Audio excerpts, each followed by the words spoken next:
All right. So guys, it's been 10 years and we're in for a treat for our 501st Hacknight. Connecting Canada, lessons from mapping intercity connections. I had a chat with Sean. We have a lot of interesting things in common and we're really in for a treat. This is one amazing project. We're so privileged to hear some insights from Sean Marshall today. For those who are not intimately familiar with the Connecting Canada project, over the last 5 years or so, Sean Marshall has attempted to map every intercity transportation link. Is that right? Amazing. Bus and rail in Canada. With the withdrawal of the Greyhound bus line and the rise of small intercommunity links, this work is more important than ever. Sean is a really amazing individual. He is a Toronto-based geographer and writer focusing on public transportation, pedestrian safety, and local politics. Sean, you have a lot of compatriots and friends here. Sean is co-founder of Walk Toronto and has advocated for sustainable transportation for over 2 decades. Amazing. You can connect with Sean on Blue Sky at Sean YYZ. And now, please, let's give an amazing Civic Tech Toronto warm welcome for Sean Marshall.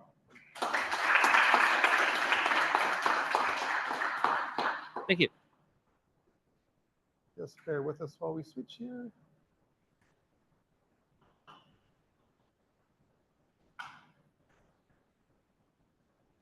Oops.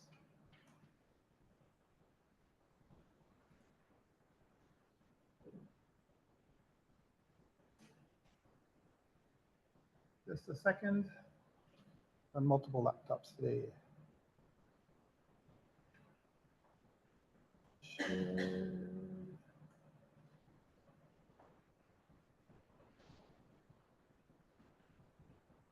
Oops. Oh, there we go. Yep. Sean, let me just put you in slideshow mode. Perfect.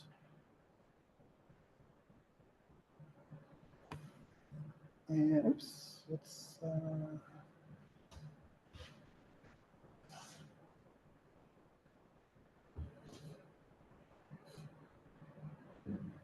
Bear with us. I'll just do entire screen, okay?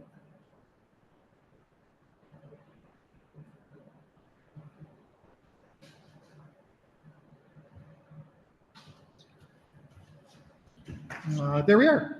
Yep, looking good. So I'll skip the introduction because you got a really good one just now, and just try to get this all in 10 minutes. There's a lot to go through, and it was a real challenge putting this all together for a quick presentation because this was 5 years of work.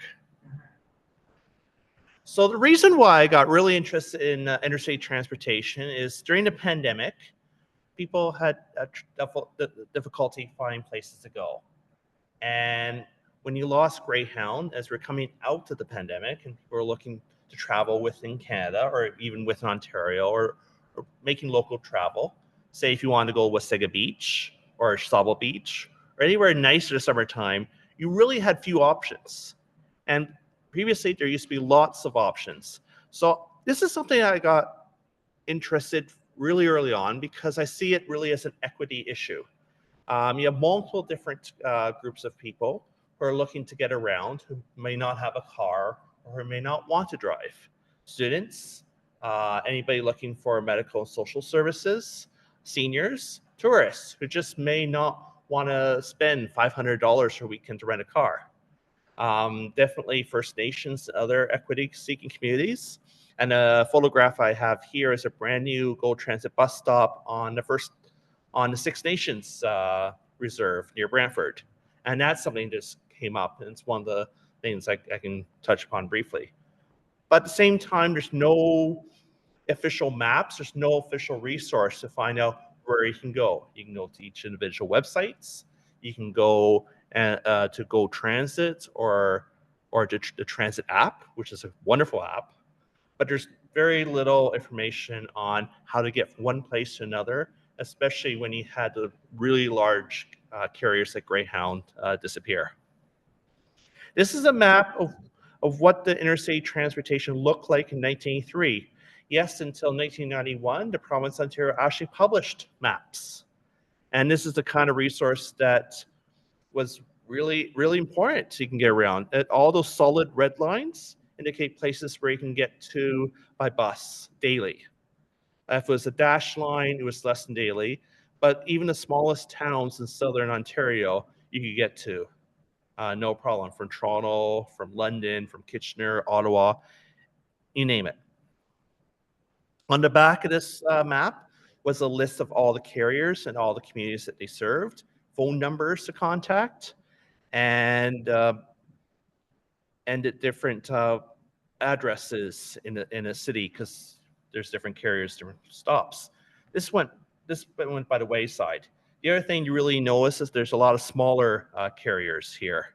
It wasn't just Greyhound. It wasn't just Coach Canada. It wasn't just Ontario Northland.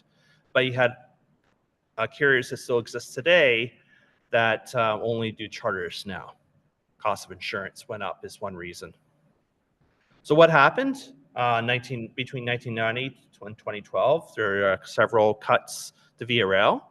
You had the bus industry consolidation. Systems such as STC in Saskatchewan just completely shut down. The government says we're not funding this anymore. You had the decline and fall of Greyhound, of course. It banded Western Canada in 2018 and Ontario, Quebec in 2020 to start the pandemic. Same time, you did have GO Transit expansion, but that was the excuse for some of these larger companies to say, we're not offering these routes anymore because GO Transit runs at a lower cost. But GO Transit was really connecting parking lots by highways to its rail stations rather than downtown to downtown. Like Coach Canada used to run a service along Highway 8 in Niagara and Hamilton that actually served downtown Grimsby, downtown Beamsville, downtown St. Catharines. Where the GO Bus, when it started up, it was just serving park and rides at Beamsville and Grimsby that were more difficult for people to get to. And then you had deregulation of the industry in Alberta, Ontario, which has made things quite interesting for different reasons. So post-Greyhound, the Ontario government says, okay, we're going to fund some of these services to municipalities.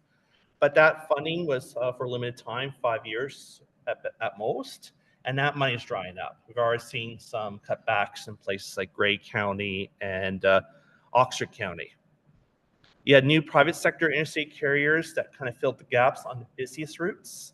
No problem finding a bus between London and Toronto, or Toronto and Ottawa. But try to get to places like Owen Sound. There's one bus a day, but it's hard. These are hard to find and not offering this by the same companies. So deregulation allows for multiple operators on a single route.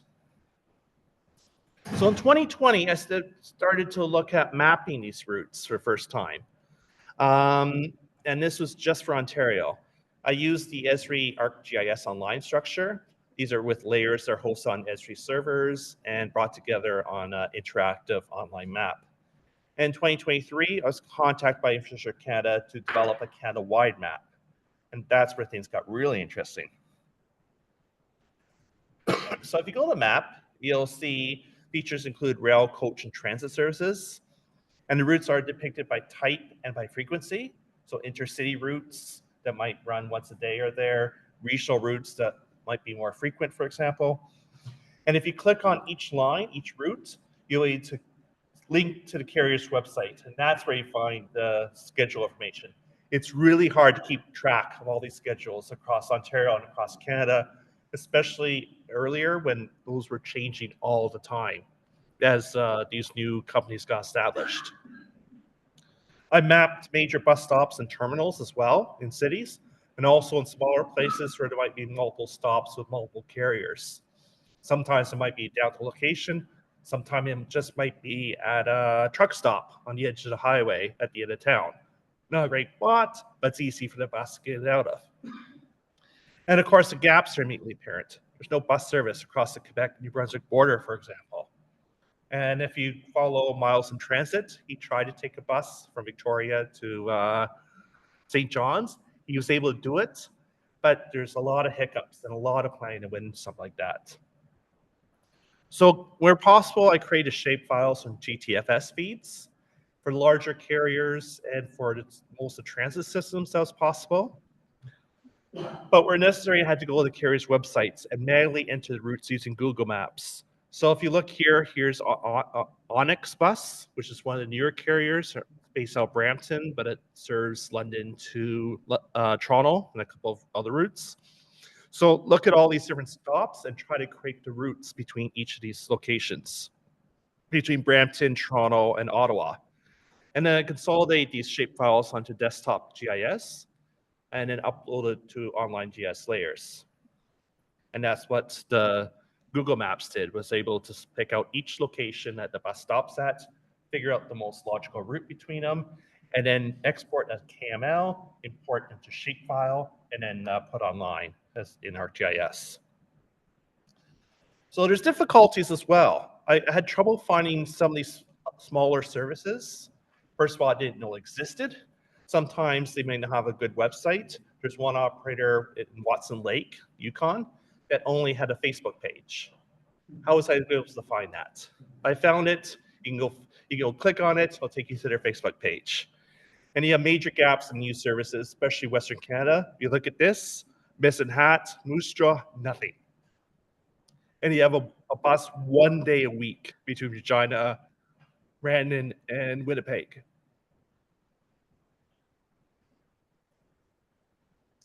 So some things for takeaways is that what this map's supposed to do is show these gaps and push for better service. But there's really a need for stable long-term support for interstate rural transportation. Just a grant for a couple of years is not going to cut it. There's to be collaboration between all levels of government and the private sector partners. Perhaps we should just be subsidizing private sector operators to operate some of these. They have the buses, they have the crews, because they run these charter buses. Why not make that get them making a little bit more money? And perhaps a portal for central bookings, joint terminals through ticketing and scheduling, so people can figure out how to get one place to another and hopefully drive up the service.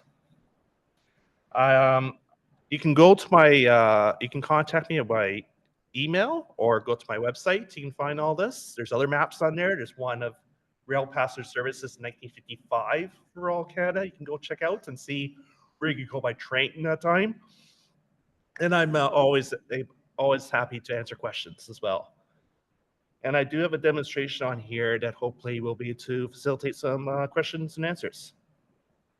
Let's see if that works. Thank you.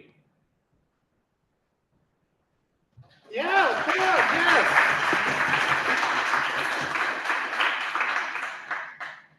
Sean, that was amazing. Are you doing this all yourself? All myself. Can we give him another clap? That's amazing. Great. I know we have some questions here. Do we have any questions online? We'll take a few online and we'll go back and forth. We've got about 10 minutes or so.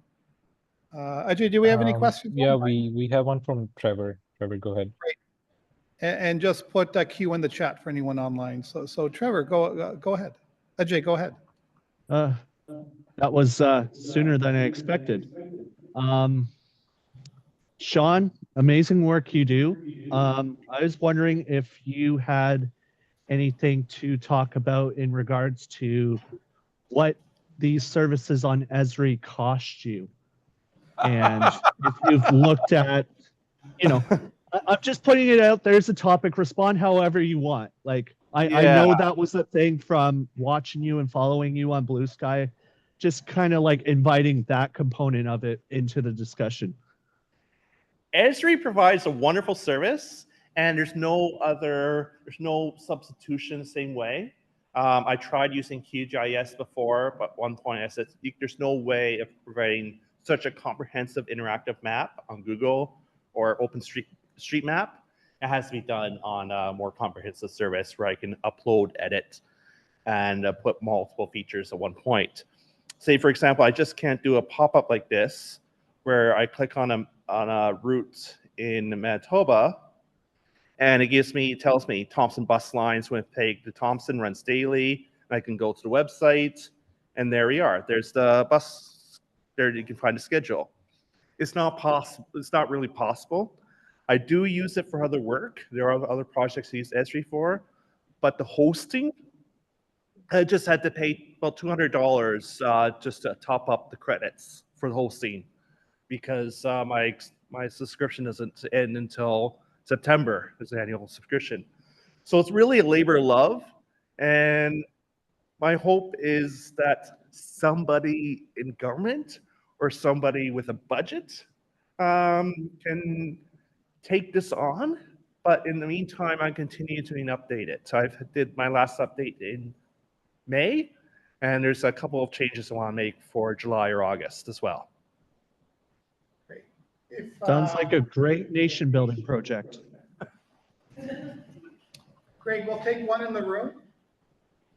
Hi. Yeah, thank you for all this. I'd love to hear more about the First Nations piece that you brought up briefly and knowing how important these intercity routes are for many people. Yeah. Sure. British Columbia is really leading the way on this. There is already a provincial-wide transit service called BC Transit, except in Greater Victoria, it's contracted to external companies like First Group or whatever. But they do operate service along Highway 16, what they call the Highway of Tears, where there's a number of Indigenous people were victimized or disappeared or murdered along it. So what this BC government did was fund something called BC Bus North that provides some of that service and connects some of those communities, First Nations, as well as towns and cities along Highway 16 corridor, places like Prince George or Smithers or Prince Rupert. And that's one of the things that's really helped the community. Within Ontario, GO Transit did extend its route from Brantford into First Nations recently at the request of Six Nations. Near Peterborough, there's routes to Curve Lake, and that's one of the best things I've seen lately, and one of the best trends I've seen.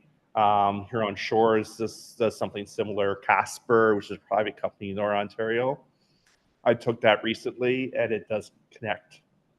It provides a really important service to First Nations, especially going from places like Winnipeg or Thunder Bay or Sioux Lookout. Great. Do we have another online? Do we have another online? No, not at the moment.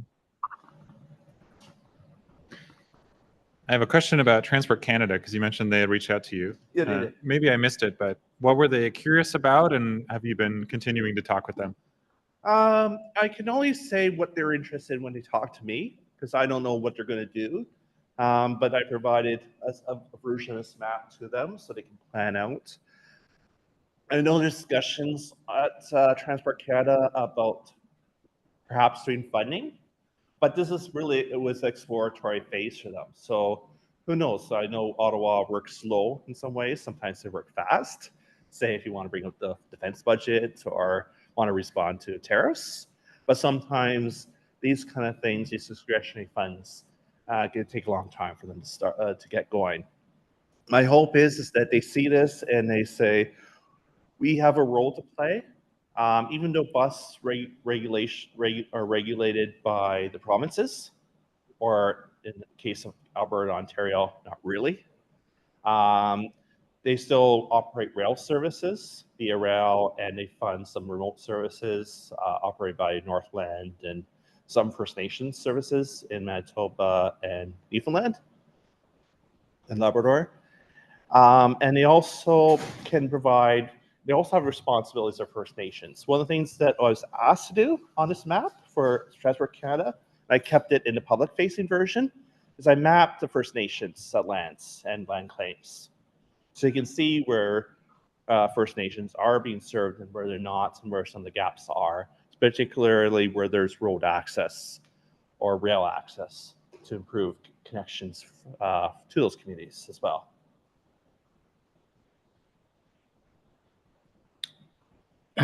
So in terms of tabular data, I'm sure all the websites have their own different formats. Is it possible to have like a common structure? Is there like a transit markup language that I'm unaware of, and ways to kind of I just want to say, do analysis across many transit systems through all the different tables, but somebody has to put those tables in a readable format first. Well, there is GTFS, but that's that's mostly used by urban transit. There are some intercity and regional that's used it. Ontario Northland has GTFS, and so does BC Transit. And BC Transit has a lot of regional services outside of major cities in BC. The problem is still GTFS is not that useful for the average person because it'll have things like what's the route code, and you might have, for example, depending on their short turns or multiple branches. If you go to TC's GTFS, there might be 20 different 96s, 96 being 96 Wilson, and then what do you do with that? You don't say, it doesn't say 96A between Humber College and York Mill Station to the average person, so they wouldn't know. And that is really for coding, that's for tracking, that's for things like the transit app developers to be able to track those maps. For me, I wanted to keep this as accessible as possible, where all I have there is what type of service it is, what's the frequency, is it daily, is it multiple daily, is it less than daily, what have you. Website to carrier, so you can actually find the schedule. I don't want to have to look at those every few weeks and figure out if it's changed, and I cannot, that is not something it's possible for me to do, really.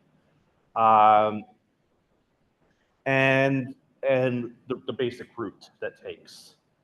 So it's the best if possible given the circumstances there are. But I try to normalize in terms of the route name, and that's just route name is just between the two communities it connects, the operator, the service type, website, and any notes. Say if it's, I had to make a few notes there where a service has changed or a service is going to disappear. Also include services that have disappeared now within the last year as light gray, so you can see where new gaps are emerging. So, but yeah, it's not I don't know if I answered your question, but I had to think about it in terms of what's the user going to be looking for on this. Great. Do we have any online? No, not yet. No. No problem. Anyone online, just drop a Q in the chat and we'll get you queued up. Oh, we have one in the room here. Yes, please. You had mentioned that one of the factors contributing to this was deregulation in Ontario and I think Alberta that allowed multiple services to run on the same lines. Yep. I was wondering if there was any trend that you found that resulted from that, or you said it made things interesting, and I was wondering kind of what the impacts or consequences of that were. Sure. And when you had regulation, and regulation is not perfect, but the idea is that, say, Greyhound or Wager or Colonial or Voyager Colonial would be able to have a choice of a really popular route. Say Voyager Colonial had Toronto to Montreal, and that would have been a busy route, still a very busy route run by Megabus, and Megabus only because Quebec still regulates its services. But I do is, okay, if you're going to take this really popular route, we're going to ask you to take some feeder routes that might not have as much passenger service, but then at least you need to provide those ticketed connections.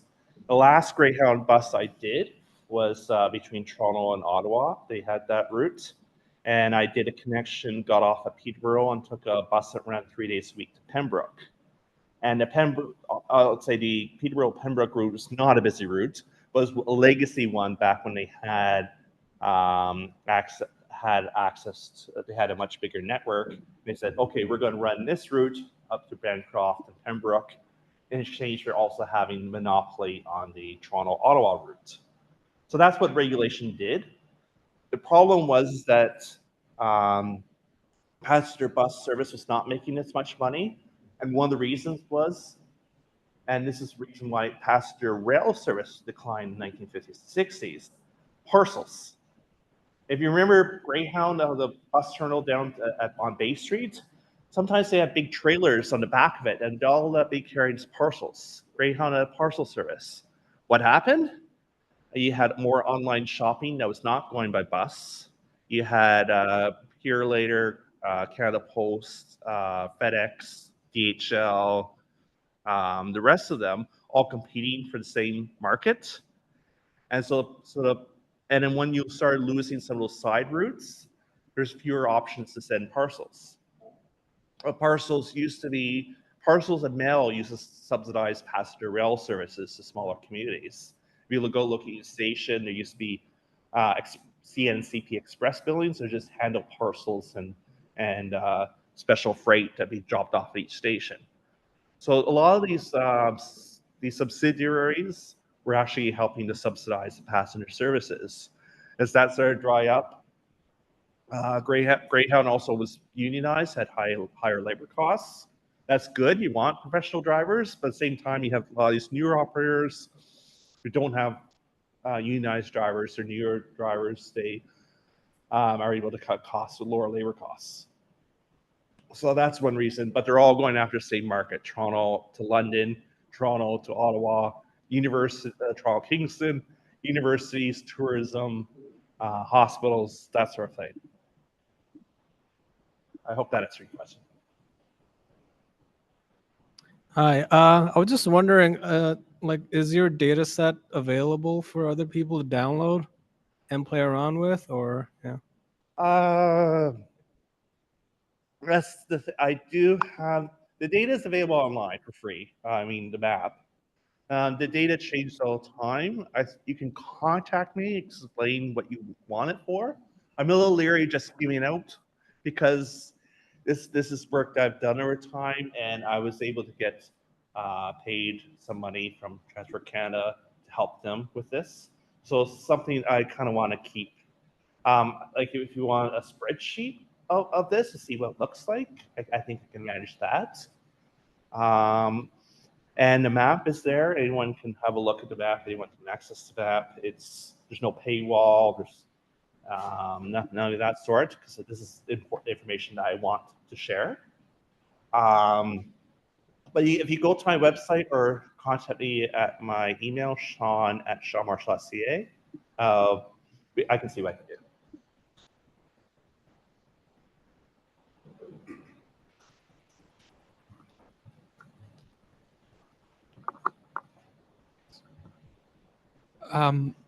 Really amazing work, because I've experienced the decline of connections between the places where I've lived. Especially, I used to live in Waterloo for a while, and when Greyhound went down, it just brought down so many intercity connections in that area.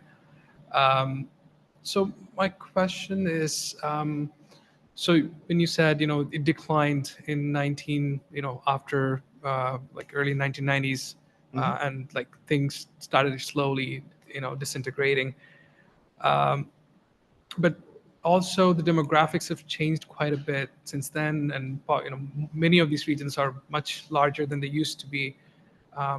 So do you think there's still a hesitancy from both private sector and public sector, and they still think it's not commercially viable, even though there is like a huge demographic shift in, say, different regions in southwestern Ontario, at least?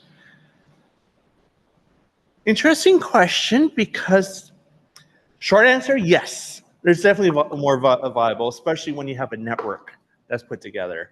I think if governments are willing to fund public transportation in places like Toronto or Go Transit does not make back all its money, even operations. It does well by North American and even international standards, but it still requires subsidy for operation.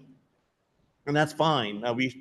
Highways require subsidies all the time for even repairs, if not ongoing maintenance, ongoing, the costs of policing responding to collisions and everything on the highways. There's going to be a cost in transportation. That cost pretty much has to be borne by public sector to some extent.